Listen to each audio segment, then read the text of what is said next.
Hello and welcome back. We're going to tackle a tricky subject today: lifestyle and diet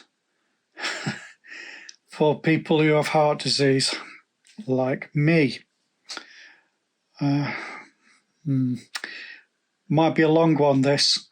Get yourself a cup of tea and get comfortable.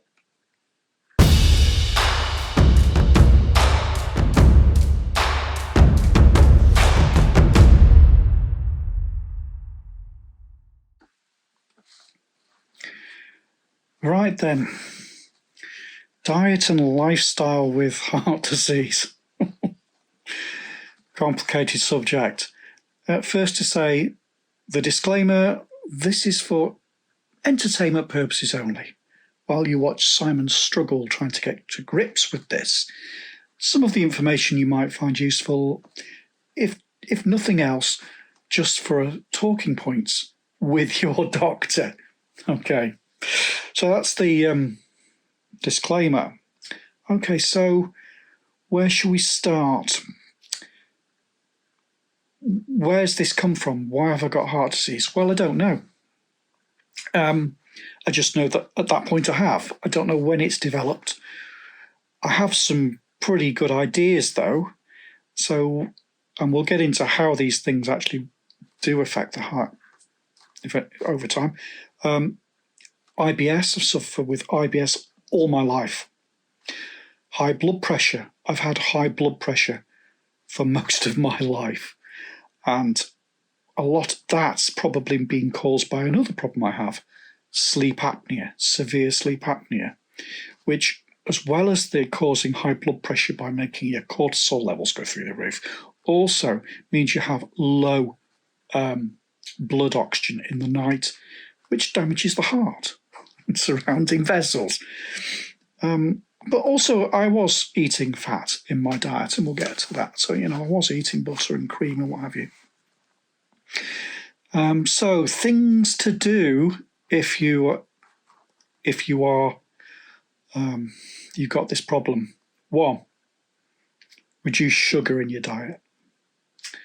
2, cut out smoking. Cut out drinking. Reduce weight. Get your blood pressure under control.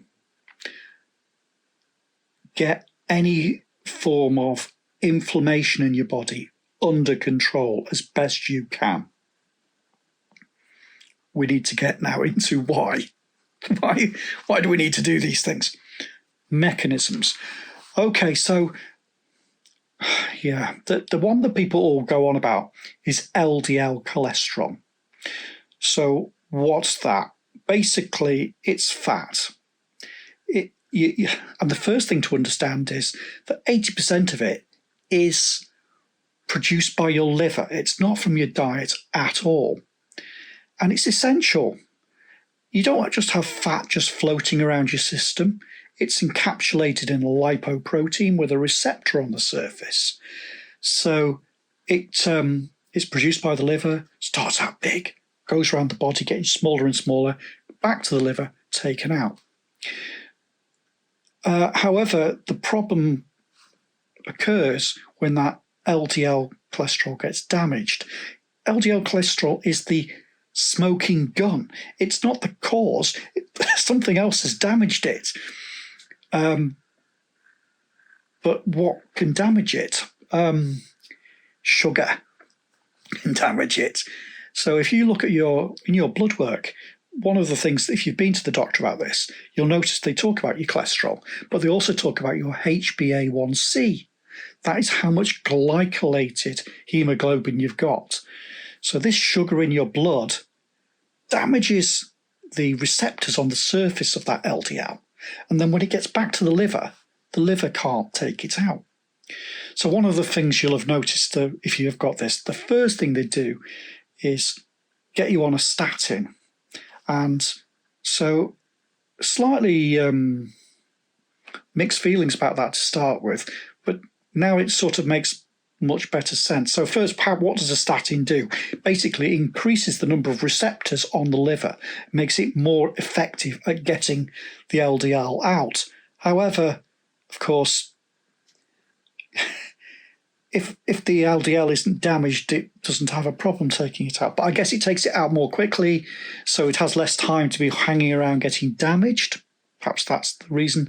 Anyway, the issue with statins that I see is, for most people, the actual how much extra life it gives you having a statin is actually quite small, but that hides a fact.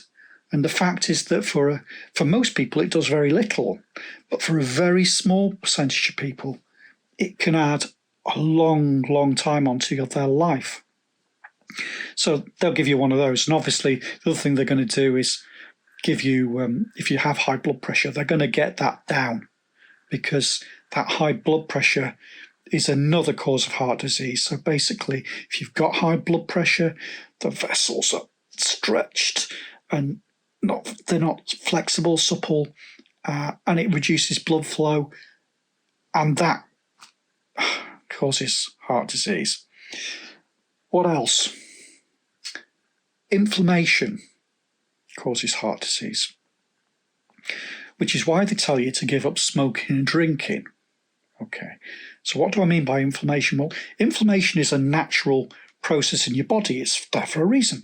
So, something goes wrong, the area swells up, and then your body gets to work fixing it. Okay, that's acute inflammation. That's fine. The problem you have with heart disease is what they call chronic inflammation. And this can come from, it's just a constant background, low-level inflammation, and the problem for your heart is that the action of, dealing with this is to make the blood vessels leaky so that your body can get the good stuff to where it needs to go. Unfortunately, if it makes the vessels around your heart leaky all the time, that's not good, as far as I understand. So, inflammation. So, yeah, smoking. So if you smoke, you're going to get inflammation in your mouth, your throat, and your lungs. Okay? If you drink, well, what does drinking do? Well, what drinking does apparently is it allows the wrong type of bacteria to flourish in your gut. And then you can end up with a chronic inflammation in your gut, which is causing the problem. So for me, my issue with IBS, since childhood, I've always had problems with my gut. So that's a potential problem for me anyway. What else causes inflammation? Well, there are some other things that cause inflammation, and how much you can do about it is another matter. So autoimmune diseases like lupus, for instance, but also like arthritis. You've got this background inflammation. So if you suffer with things like that, you might want to talk to a doctor about it. What can you do to mitigate the risk? Weight. They tell you to reduce weight. Why is that? Well, one, obviously, if you're heavier, you tend to have higher blood pressure. Simple stuff. I'm guessing also, though, as your body is producing 80% of the LDL cholesterol, if you are gaining weight, potentially your liver produces more LDL? Don't know. Ask a doctor, someone who actually knows. Anyway, so for me, I've never smoked. I've given up alcohol. The issue with the glycolated hemoglobin and the damage of the LDL, I've been on a low-carb diet for years, well, last 5 years at least, to help with that, which brought my HbA1c right down. But what else? The gut. So what the thing I've been using for the gut is Greek yogurt, and yeah, I still have full-fat Greek yogurt because it's been shown to help with weight loss, but also it's good for your gut, for the good bacteria. So if I do have inflammation from my gut, and this has been part of the problem, hopefully that will help. Of course, no way to measure whether it's helping or not. You just have to hope, don't you? So weight. Now, this is where it gets interesting. Weight. No, we'll leave that. We'll come back to that in a minute. So that's you want to get your weight down. Also, exercise. Exercise is good. It helps keep everything supple, and you use your heart. And in fact, I think there was a recent study that found that high intensity exercise was good for your heart. But, for people who've had a heart attack, I can't do that because I've also got a congenital heart defect I've discovered. I have a bicuspid aortic valve, and as a result, my aorta is misshapen and enlarged around the valve. And the danger there is, so you can't let your blood pressure get too high because it could cause an aneurysm. That valve starts to fail, like an aneurysm. Pretty scary, actually. So HIIT training, your heart rate's going to get right up there. So I wear this continuous blood pressure monitor so that the exercise I do, I can keep an eye to make sure my blood pressure doesn't get too high, and it doesn't as a rule. It's pretty good. So, what diet? This is where it became very problematic for me because my diets, yes, I was eating butter, I was eating meat, I was eating fat in my diet. And so you're going, crikey, I'm going to have to change my lifestyle in a big way. So what do they tell you to do? Well, basically, they are telling you to get a third of your calories a day from carbohydrates, from potatoes, whole grains, from, your oats, your sugar-free muesli, your Weetabix, the whole grain rice, all that sort of stuff. And, I just wasn't eating any of that at all. They tell you to get your 5 a day, get plenty of fruit and veg. Now, I agree, fibre in your diet is very important, and I was eating plenty of veg. But then it comes down to the sources of protein, and really they want you to be having beans and pulses, and the reason being that they don't have fat in them. That's why they'd want you to do that, because they want you to reduce the amount of fat in your diet. So, and then the next thing is fish, and obviously fish is full of good cholesterol, so you can see why they'd want you to eat that. However, I just cannot stomach fish. If I could eat fish, it would have been straightforward.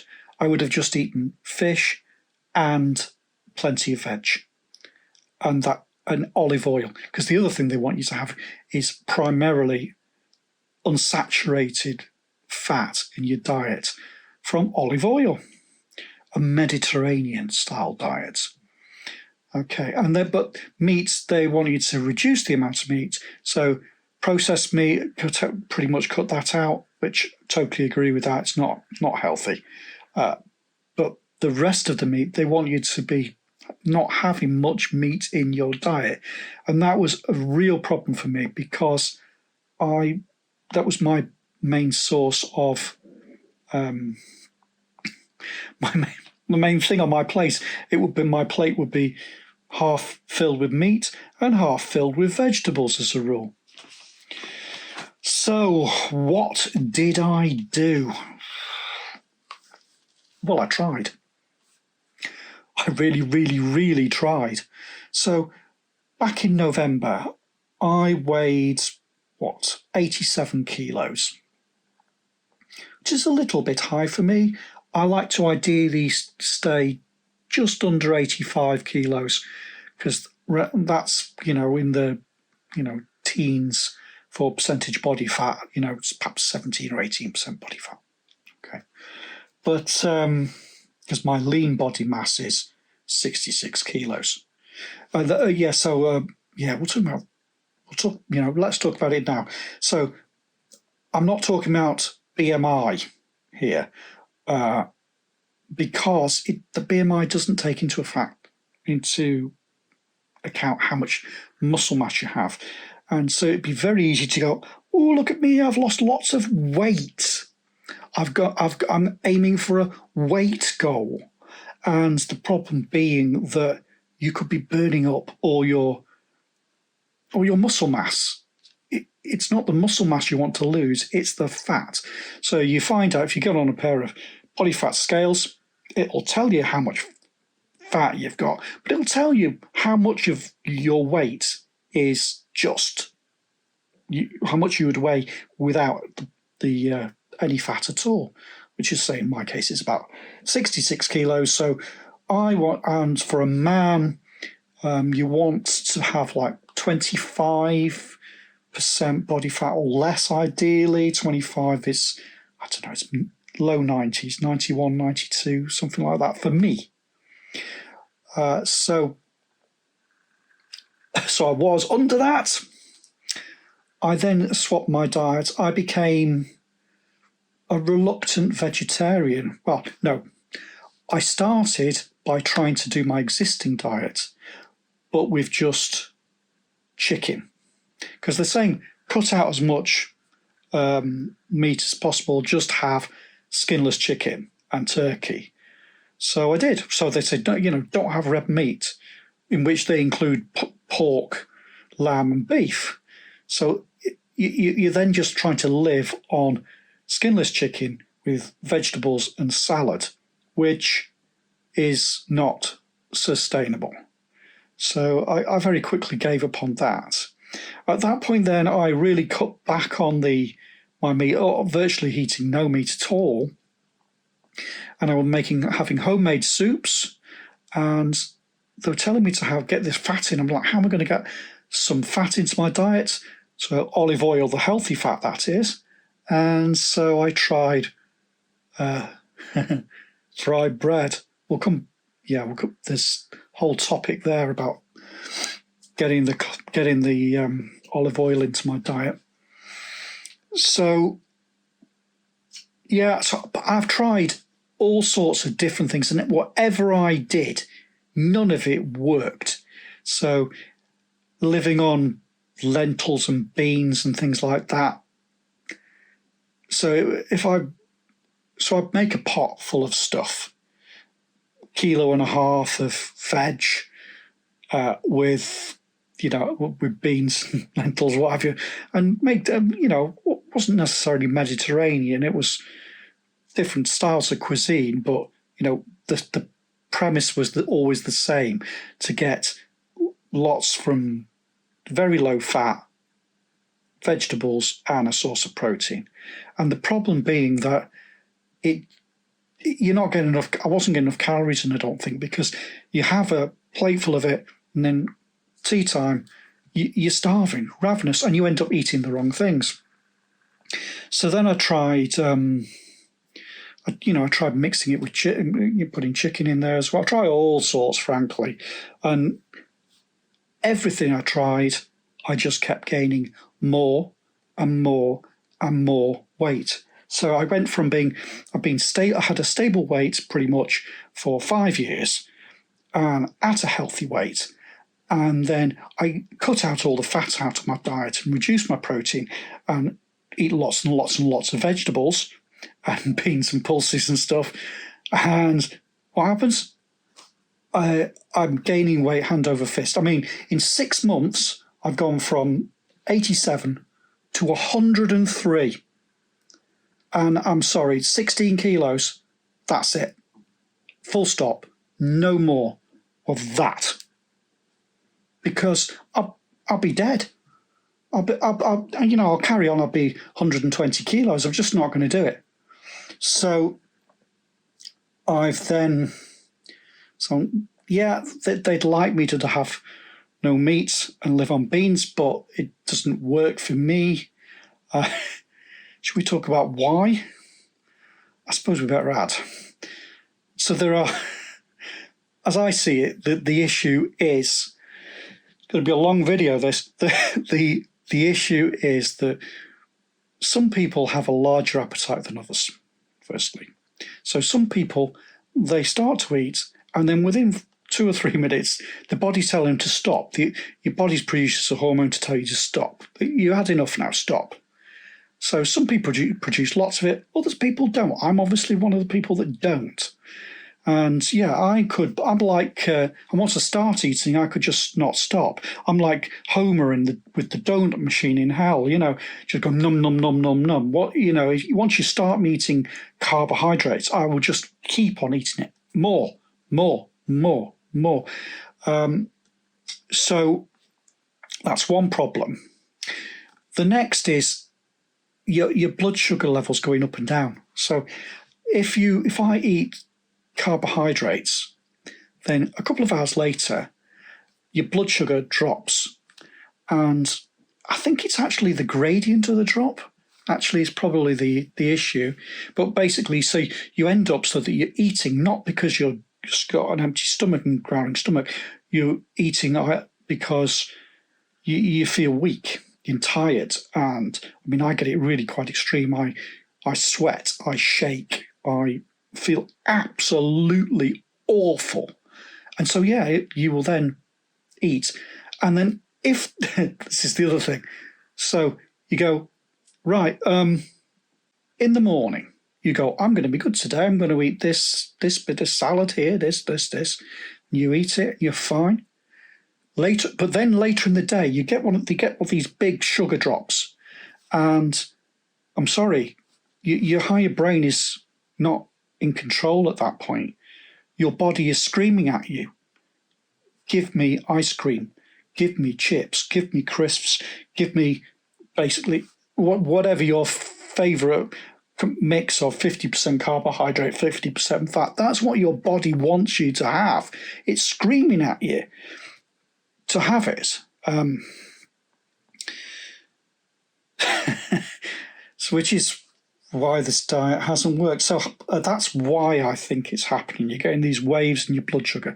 So if I can get rid of those, then I do just eat when my stomach's rumbling. So what am I having? Well, they recommend that you get 7% of your calories from saturated fat. So that's 16 grams per day.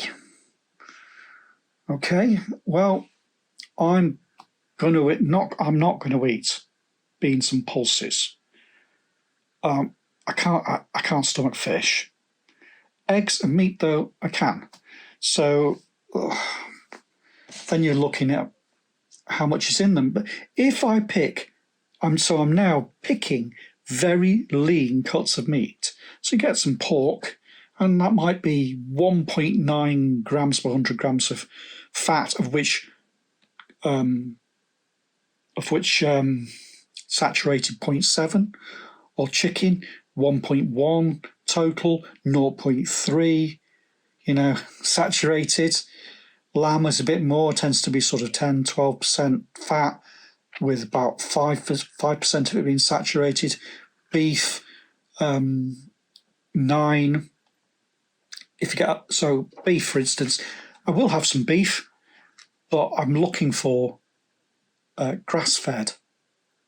And the reason for that is so the cattle is out there grazing on grass, but then they want to sell it for as much money as possible, so they then bring it in and fatten it on grain. That then causes the animal to have more of the saturated fat in it than the unsaturated fat. So limited amounts of beef, only grass-fed. So, and then other things that with carbohydrate and protein in nuts, a handful of nuts is about 30 grams. So I would allow myself one of those a day. Now, that's got 20 grams of fat in it, of which saturated 4.9. So, yeah, it is possible to eat meat and veg and still hit your goal for saturated fat for the day. The other thing I will have is, I will have Greek yogurt for my gut. And it is the full-fat Greek yogurt I have. Full-fat Greek yogurt's 10% fat, 6.7% of which is saturates. So I'm not going to have huge amounts of that. I tend to have that with some nuts and berries. So I have that. I have eggs. I mean, eggs is a great breakfast. 2 eggs, whip it up with some, I have olive spread now rather than butter. So simple swaps in your diet, and then make an omelette with that. That's scrambled eggs. That's a really effective breakfast. So effectively, I'm still on a low carb diet now, because but I'm being mindful. It's a high protein, lower fat, low carb diet. So there's no sugar. There's plenty of veg in salad in it. Fruit, fruit's got sugar in, so I just limit it to the berries. And I can tell you almost immediately, I am losing weight again. So hopefully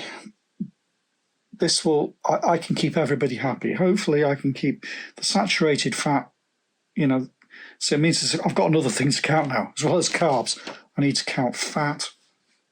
But it just means that when I pick up a source of fat, you're mindful about it, and that you look at it and go, yeah, that's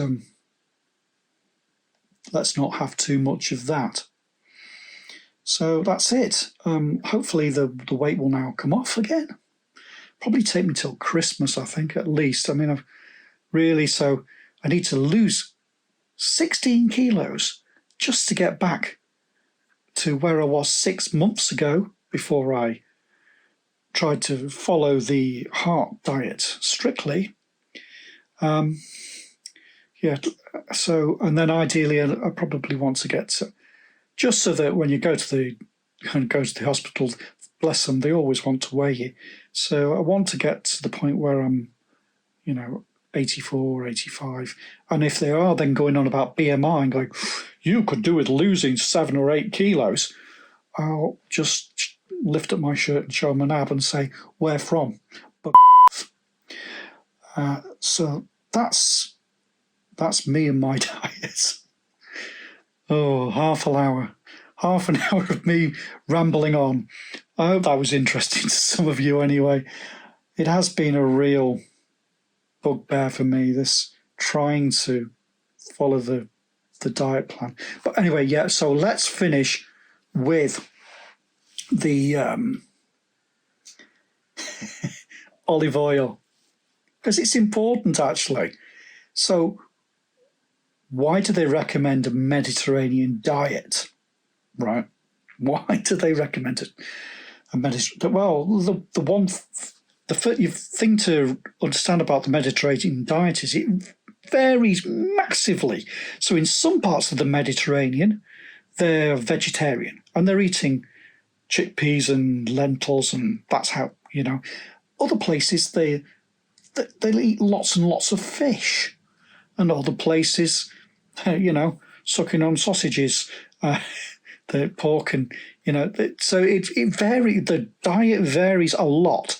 The things they have in common is they eat lots of whole food, lots of vegetables, and they have lots of olive oil in their diet. So the olive oil, it's an unsaturated fat.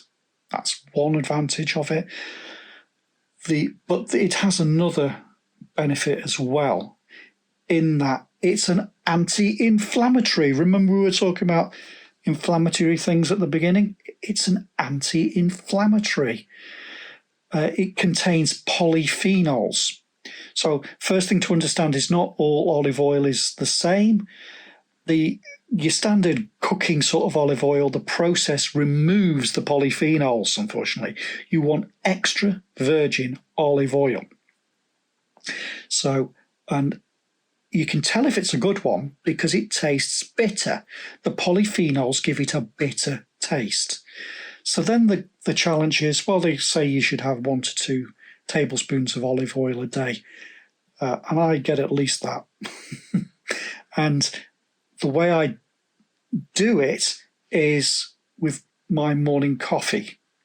So I take a nice big mug, some milk, and then 2 tablespoons. So I make a double mug. So a double mug, like effectively 2 mugs in one, a massive mug. Milk, 2 tablespoons of extra virgin olive oil, whisk it, then I'll make myself a nice coffee on top of it, and I'll add a bit of sweetener just to cut through the bitterness of the olive oil. And so that's an easy way for me to reliably every single day get the olive oil into my diet, which is hopefully going to help with any inflammation that's knocking around in the system, whether it's from my gut, gout. I get gout as well. So hopefully it will help settle that down. And I don't really worry about the fat in that because it's the good stuff. It's the unsaturated fat. So we'll leave it there. Right. So next time, let's talk about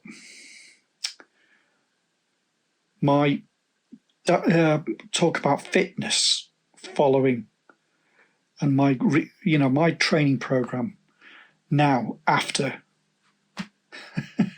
heart surgery. Okay, take care. See you next time.